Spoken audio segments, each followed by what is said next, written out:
पीछे से केहू धरेला, अरे ना कुछ भी अचक में जीव हमर डरेला, लागेला पीछे से केहू धरेला।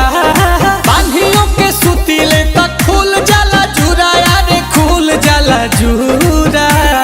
आई हो दादा रतिया में सपना देखिले पूरा पूरा मजा मिलेला ना पूरा। अटकता जानू हो जवानी के भटूरा, मजा मिलेला ना पूरा।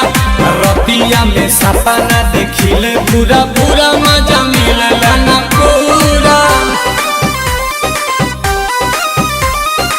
Music by Priyanshu Singh। सो दोस्तों कैसी लगी हमारी ये वीडियो? उम्मीद करता हूँ गाइस अगर आपको ज़रा से भी वीडियो अच्छी लगी हो, पसंद आया हो हमारा डांस वीडियो, तो चैनल को सब्सक्राइब ज़रूर करना। और अभी तक वीडियो को लाइक नहीं किया तो लाइक ज़रूर करना दोस्तों। प्लीज़ सपोर्ट करो यार, भाई के लिए बहुत ही ज़्यादा मेहनत कर रहे हैं यार हम लोग और हमारी टीम। सो दोस्तों आपसे उम्मीद है कि आप हमारे डांस वीडियो को ज़्यादा से ज़्यादा लाइक करेंगे और सब्सक्राइब ज़रूर करेंगे। धन्यवाद।